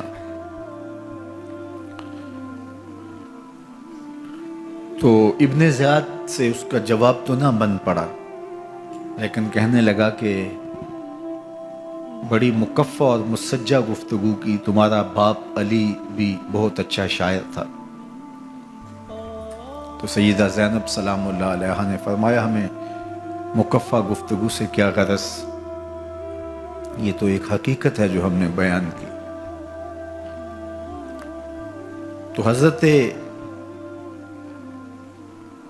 علی اوسط امام زین العابدین بھی پاس تھے، تو دیکھ کر کے کہنے لگا کہ یہ لڑکا کون ہے؟ تو فرمایا میں علی بن حسین ہوں۔ تو کہا کہ انہیں تو قتل کر دیا گیا۔ کہا وہ میرے بھائی تھے اور ان کا نام بھی علی تھا، میرا نام بھی علی ہے۔ تو اس نے کہا کہ اس لڑکے کو لے جاؤ اور قتل کر دو۔ حضرت زینب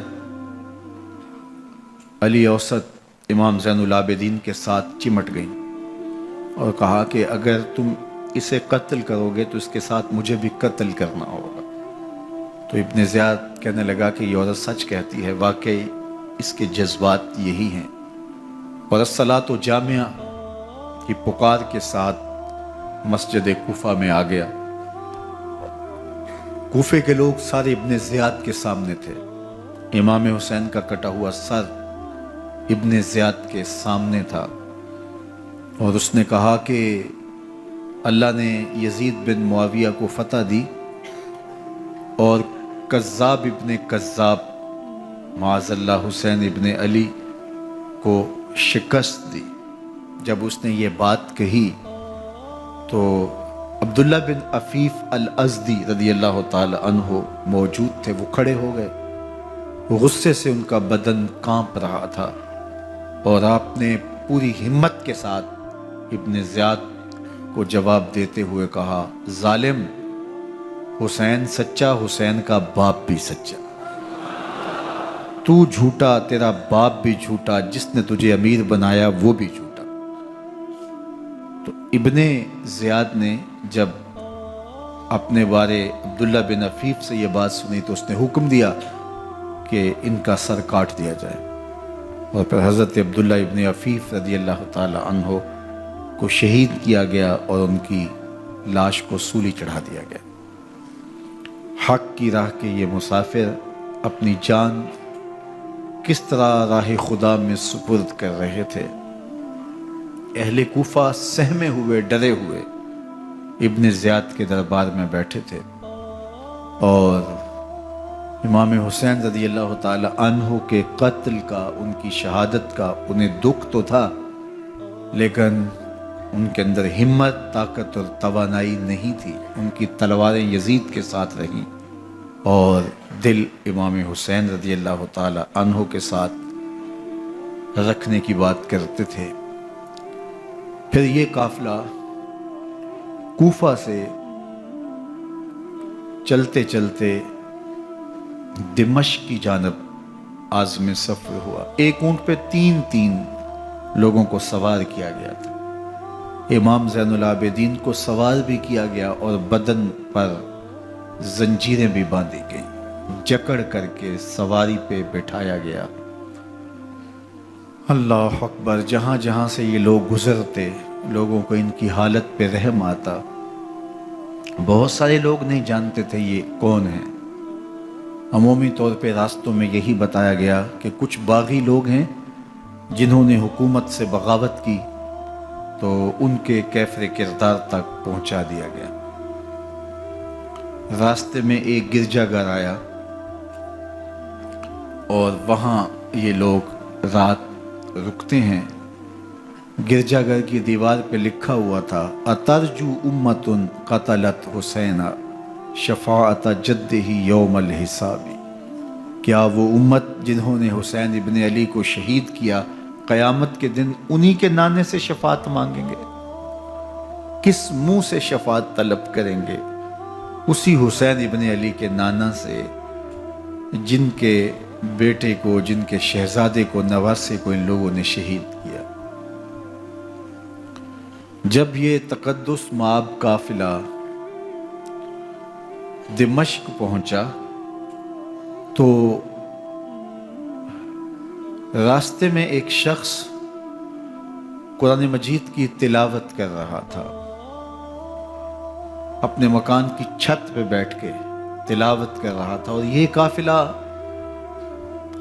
اس طرح سے گزر رہا تھا کہ شہیدوں کے کٹے ہوئے سر نیزوں کی نوک پہ تھے، اور عصمت شیار خواتین اور امام زین العابدین اونٹوں پہ بندھے ہوئے تھے۔ تو پڑھنے والا تلاوت کر رہا تھا کہ کہف اور رقیم یہ ہماری نشانیوں میں سے بڑی عجیب نشانیاں ہیں۔ تو جب وہ پڑھ رہا تھا تو سر حسین سے آواز آئی: یا تالی القرآن، اے قرآن پڑھنے والا، اصحاب کہف سے زیادہ عجیب قتلی و حملی، میرا قتل کرنا اور نیزے کی نوک پہ چڑھایا جانا ہے۔ یہ قافلہ یزید کے دربار میں پہنچتا ہے۔ یزید بہت خوش ہوا اور اس نے حضرت امام زین العابدین رضی اللہ تعالیٰ عنہ سے کہا کہ تمہارے باپ نے میری حکومت کے خلاف بغاوت کی اور وہ اپنے انجام کو پہنچے۔ تو آپ نے جواب میں قرآن مجید کی آیات کی تلاوت کی اور اہل بیت کے مناقب اور فضائل بیان کیے۔ سیدہ زینب سلام اللہ علیہا کا ایک خطبہ اہل بیت کی عظمت، مناقب اور فضائل میں یزید کے دربار میں اپنی انوکھی اور البیلی شان رکھتا ہے۔ یزید پہلے تو خوش ہوا، لیکن جب اس نے لوگوں کے چہرے دیکھے تو وہ پریشان ہو گیا۔ حتیٰ کہ یزید کے دربار میں ایک عیسائی سفیر آیا ہوا تھا، تو اس نے جب کٹے ہوئے سر دیکھے اور خستہ حال سادات کی شہزادیوں کو دیکھا تو اس نے کہا یہ کون لوگ ہیں؟ تو اسے بتایا گیا، تو اس نے بڑے تعصف کا اظہار کیا، کہا کتنے بد نصیب لوگ ہو، ہمارے پاس حضرت عیسیٰ علیہ السلام کے گدھے کا کھر موجود ہے اور ہم اسے بھی عزت کی جگہ پہ رکھے ہوئے ہیں، اور تم کتنے بدبخت ہو، اپنے رسول کے نواسے کو شہید کر دیا۔ بے مروت بے وفا تیرا بھی کیا افسانہ ہے، جس نے اپنی ہی شمع کو گل کیا تو وہ پروانہ ہے۔ تو یزید نے جب لوگوں کے تیور دیکھے اور بدلتے ہوئے حالات دیکھے تو اس نے تعصف کا اظہار کیا اور کہا اللہ برا کرے ابن زیاد کا، وہ امام حسین کو میرے تک پہنچنے دیتا تو میں ان سے اچھا معاملہ کر لیتا۔ کچھ لوگ اس سے یزید کو بری الذمہ قرار دینے کی کوشش کرتے ہیں، لیکن یزید کے اپنے حکم سے سب کچھ ہوا۔ ابن اسیر نے لکھا ہے کہ جب یزید مرا تو ابن زیاد دمشق آ رہا تھا، اس کے ساتھ مسافر بن شریح بھی تھا، تو اچانک وہ کچھ سوچنے لگا۔ تو مسافر بن شریح نے کہا کہ ابن زیاد میں تمہیں بتاؤں تم کیا سوچ رہے ہو؟ کہا بتاؤ۔ کہا تم یہ سوچ رہے ہو کہ میں نے نواسہ رسول کو شہید کیوں کیا؟ تو کہنے لگا کہ یہ مجھے یزید کا حکم تھا، اور اگر میں نواسہ رسول کو شہید نہ کرتا تو وہ مجھے قتل کر دیتا۔ اور جب مسلم بن عقبہ کو مدینہ المنورہ کی حرمت کو پامال کرنے کے لیے اور حضرت عبداللہ ابن زبیر رضی اللہ تعالیٰ عنہ کی خلافت کے اعلان کے بعد مکہ المکرمہ پر حملے کے لیے جو یزید نے بھیجا، تو اس سے قبل اس نے ابن زیاد کو کہا کہ یہ کام تم کرو۔ تو ابن زیاد نے جو جواب دیا وہ یہ تھا کہ میں تمہارے کہنے پہ پہلے ہی نواسہ رسول کو شہید کر چکا ہوں، اب نواسہ رسول کو شہید کرنا اور کعبۃ اللہ کی حرمت کو پامال کرنا، یہ دو چیزیں میں جمع نہیں کروں گا۔ اور اس نے بادشاہ کے حکم کا انکار کر دیا۔ تو یزید نے امام حسین رضی اللہ تعالیٰ عنہ کی شہادت کا حکم دیا تھا ابن زیاد کو، اور یہ دو گواہیاں میں نے ابن زیاد سے آپ کے سامنے رکھی۔ باقی اس کا یہ سیاسی پینترا کہ وہ تعصب کا اظہار کرے، تو قاتل کی پشیمانی مقتول کی اہمیت تو بڑھا سکتی ہے، لیکن قاتل کے دامن سے قتل کا داغ نہیں دھو سکتی۔ تو حضرت امام حسین رضی اللہ تعالی عنہ کا قتل یزید کو اب نظر آ رہا تھا مجھے بہت مہنگا پڑے گا، آخرت تو برباد ہوئی ہی ہوئی، دنیا بھی میں نے برباد کر لی اور میری حکومت بھی مستحکم نہیں رہ سکے گی۔ تو اب اس نے یہ کہنا شروع کر دیا کہ خدا برا کرے ابن مرجانہ کا کہ وہ راستہ دے دیتا اور امام حسین کو میرے تک پہنچ دیتا۔ حضرت امام زین العابدین سے اب وہ لجاجت کرنے لگا اور کہنے لگا کہ حضرت آپ کچھ ارشاد فرمائیے۔ تو آپ نے تین چیزیں ارشاد کی۔ آپ نے فرمایا ایک تو ہمیں خیریت سے مدینے بھیج دو، اور دوسری بات کہ قاتلان حسین کو ان کے کیفر کردار تک پہنچاؤ، اور تیسری بات مجھے دمشق کی جامعہ مسجد میں خطبہ جمعہ کی اجازت دو۔ اس نے کہا کہ خطبہ جمعہ کی اجازت بھی دیتا ہوں، آپ کو خیریت سے مدینہ المنورہ بھی روانہ کر دیا جائے گا، لیکن قاتلان حسین کو کیفر کردار تک پہنچانا یہ میرے بس میں نہیں ہے، یہ ممکن نہیں ہے۔ اب مجھے بتائیے، حاکم وقت ہو اور اتنا بڑا سانحہ اور واقعہ ہو گیا ہو تو وہ وہیں کھڑے کھڑے معذرت کر لے کہ یہ اس بات کو رہنے دو، تو اس کا مطلب سمجھنے میں کسی بھی باشعور شخص کو دیر نہیں لگتی۔ اسے چاہیے تھا کہ وہ کہتا کہ میں اس کی تحقیق کروا کے جو بھی مجرم ہے وہ کیفر کردار تک پہنچے گا، اور آپ نہ بھی کہتے تو یہ میں کرتا چونکہ میں حاکم وقت ہوں۔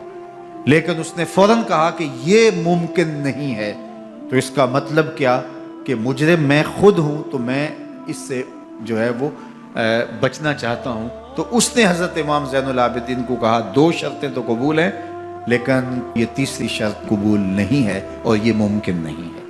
تو یہ واضح اس بات کا اشارہ ہے کہ یزید کے حکم سے، اس کی منشا سے اور اس کے کہنے سے حضرت امام کو شہید کیا گیا، اور اس نے حضرت امام حسین رضی اللہ تعالی عنہ کے مبارک لبوں پر چھڑیاں بھی ماری اور آپ کے دانتوں پر ضربیں لگائیں چھڑیوں۔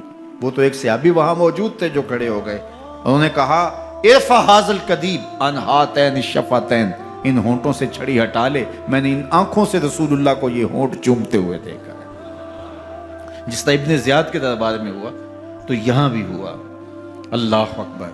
تو یزید اپنے تئیں خوش تھا، لیکن لوگوں کے احتجاج کی سکت نہیں لا سکتا تھا کہ نواسہ رسول کو شہید کر دیا گیا، تو وہ یوں اپنی بات کو چھپانا چاہتا تھا اور بات ابن مرجانہ ابن زیاد پہ ڈالنا چاہتا۔ لیکن ابن زیاد کہتا ہے کہ اگر یزید کے کہنے پہ میں امام حسین کو قتل نہ کرتا تو میں قتل کر دیا جاتا، اور میں غزوہ کعبہ اور قتل امام حسین دونوں کو جمع نہیں کر سکتا، لہٰذا اب میں یزید کا یہ حکم نہیں مانوں گا، اس نے پہلے مجھ سے بہت بڑی زیادتی کروائی ہے۔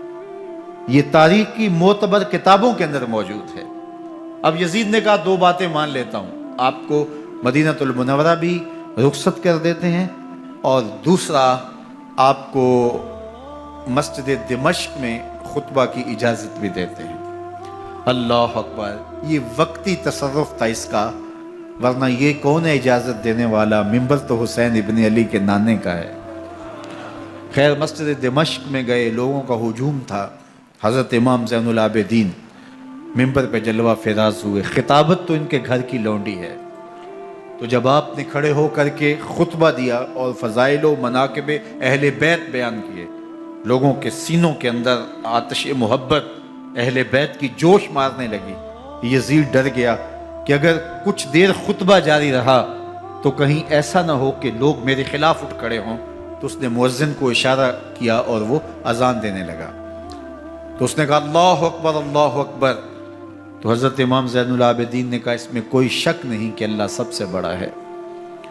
پھر کہا اشہد اللہ الہ الا اللہ، تو امام زین العابدین نے فرمایا کہ ہم نے اس بات کی اپنے خون سے گواہی دی ہے کہ اللہ کے علاوہ کوئی معبود نہیں ہے۔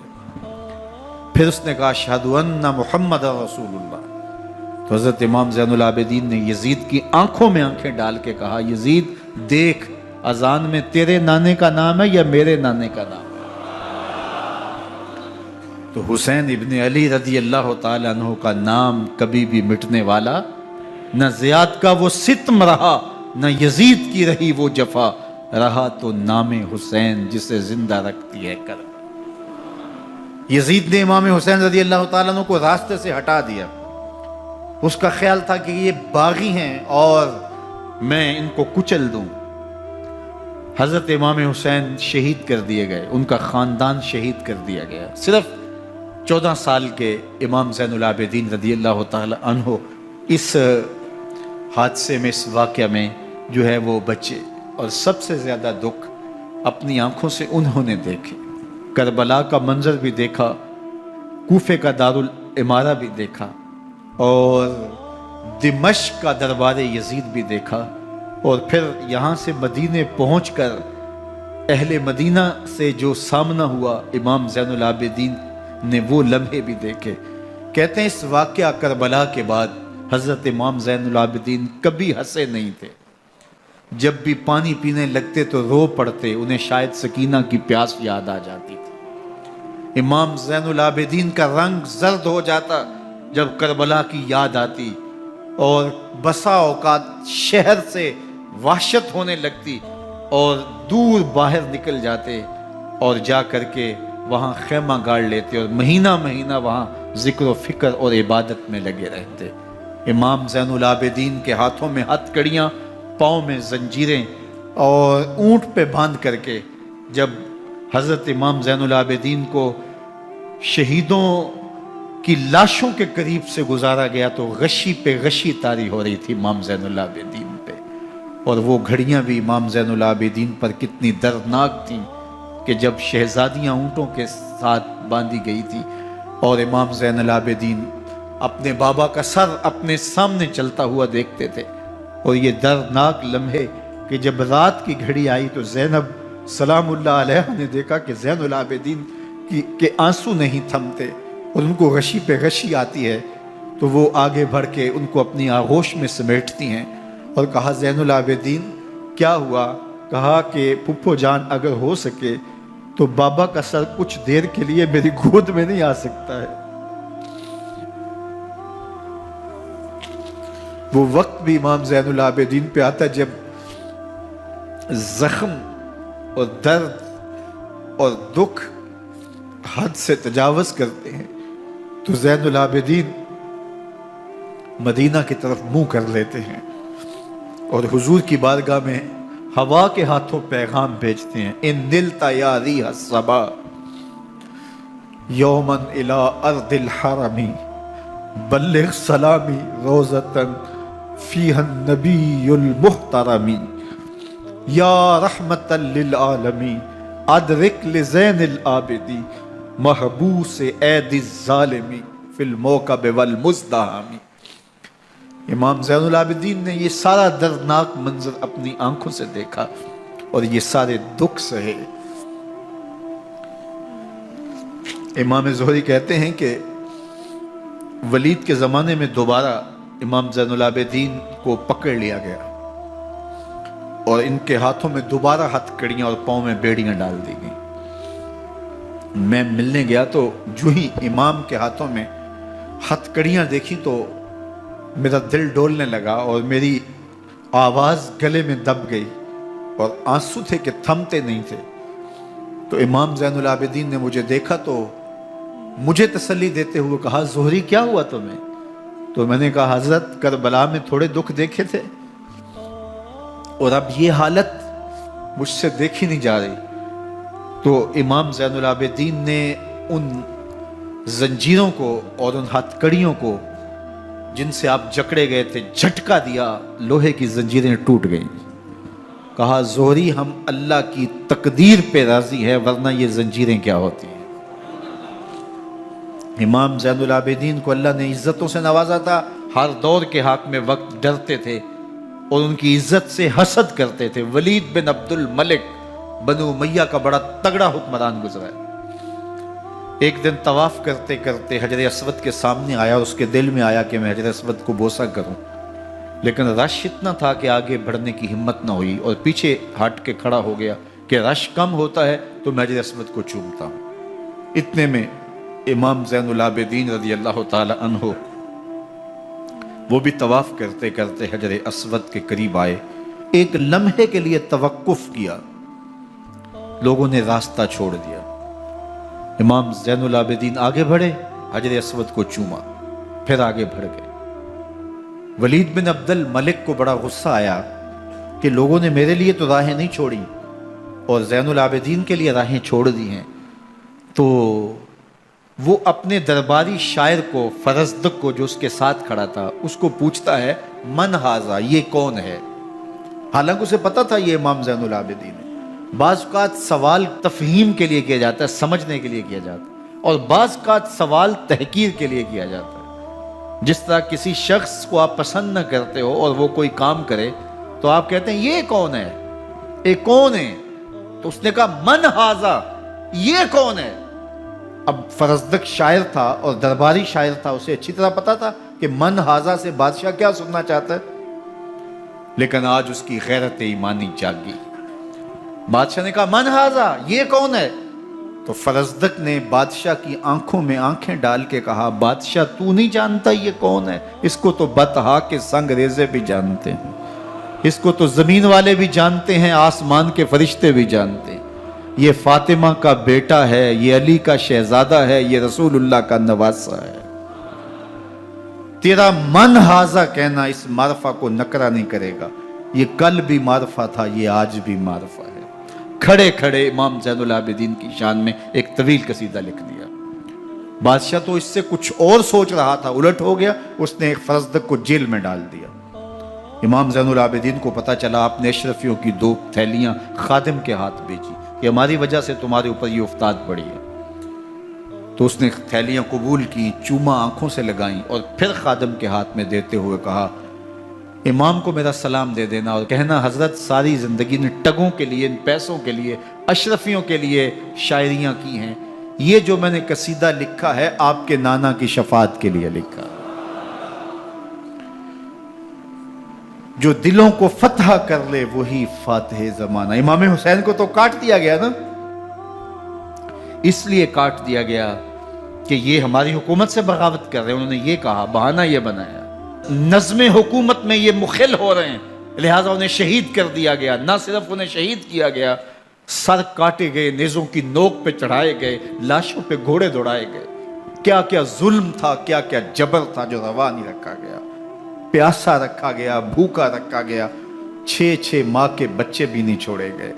امام حسین جب حضرت علی اصغر کو اپنے ہاتھوں پہ اٹھا کے فرات کے کنارے جا کھڑے ہوئے تو آپ نے اشقیاء سے مخاطب ہو کے کہا کہ تمہاری لڑائی تو مجھ سے ہے، اس 6 ماہ کے بچے نے تمہارا کچھ نہیں بگاڑا. چلو سے پانی بھرا تاکہ اصغر کا حلق تر ہو جائے، تو پانی ابھی حلق تک نہیں پہنچا، 2 شاخہ سنسناتا ہوا تیر آیا اور علی اصغر کا گلا چیر گیا. اور کہتے ہیں وہ جو تیر تھا جو حضرت علی اصغر کا گلا چیر کے آگے گزرتا ہے، وہ تیر تھا جو جانوروں کو مارنے کے لیے استعمال کیا جاتا ہے. گردن لٹک جاتی ہے، خون بہنے لگتا ہے. امام حسین اس خون کو آسمان کی طرف اچھال کے کہتے ہیں مالک حسین کی یہ قربانی بھی قبول فرما لے. نسل مٹا دی گئی، شہید کر دیے گئے، گھوڑے دوڑائے گئے. سادات کرام، عصمت شیار پیغمبر زادیوں کو اونٹوں پہ بٹھایا گیا، رسیوں سے جکڑا گیا، چادریں چھیننے کی کوشش کی گئی، کیا کچھ نہیں ہوا. تاریخ دردناک ہے، اور یہ پیغمبر کے ماننے والوں نے، کلمہ پڑھنے والوں نے یہ سب کچھ کیا. بے مروت، بے وفا، تیرا بھی کیا افسانہ ہے. جس نے اپنی ہی شمع کو گل کیا تو وہ پروانہ ہے. لیکن یزید کی دلیل یہ تھی کہ یہ حکومت کا نظم چلتا ہے، اسے چلنے دیا جانا چاہیے، انہوں نے کیوں رکاوٹ ڈالی ہے، لہٰذا یہ باغی ہیں، ان کو کاٹ دیا جائے. میں کہتا ہوں امام حسین کو شہید کر دیا گیا، ان کے اعیان و انصار کو شہید کر دیا گیا، پورے خاندان کو پیاسا رکھ کے ذبح کر دیا گیا، 6 ماہ کے بچے بھی نہیں چھوڑے گئے، 80 سال کے بوڑھوں کو بھی شہید کیا گیا، خواتین کو اونٹوں پہ بٹھایا گیا اور گلی گلی عصمت معاب پیغمبر رحمت کی شہزادیوں کو کوفے اور دمشق کے بازاروں کے اندر بھرایا گیا. تو مجھے بتائیں اس کے بعد یزید کی حکومت نے کیا کیا، ان کا کیا کارنامہ تھا؟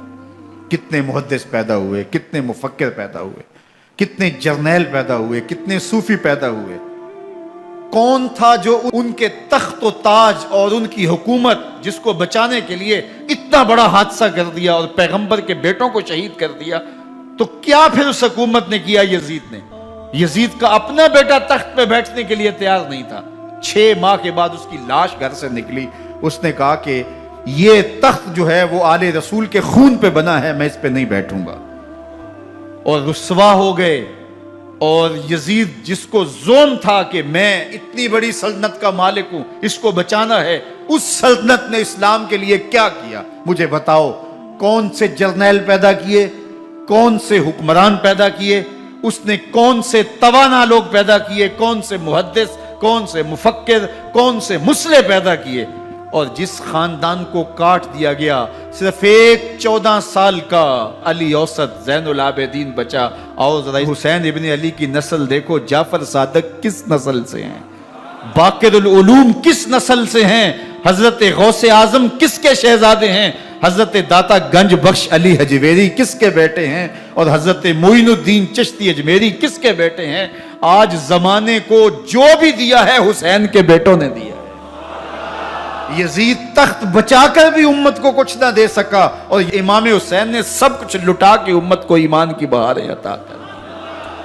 آج جہاں بھی ممبر و محراب کی رونق نظر آ رہی ہے، اس کے پیچھے حسین کا کوئی بیٹا کھڑا ہوا نظر آ رہا ہے. اللہ اکبر. اس دین کے خاکے میں رنگ ہی حسین ابن علی کے خون نے بھرا ہے. حسین اگر نہ شہید ہوتا تو آج گھر گھر یزید ہوتا، اسلام کی عظمت عیاں نہ ہوتی، خدا کے گھر میں اذان نہ ہوتی. بار الہا نوحہ سناتا پھرتا، تا روز جزا اشک بہاتا پھرتا. امداد نہ کرتے اگر کربلا میں حسین، اسلام تیرا ٹھوکریں کھاتا.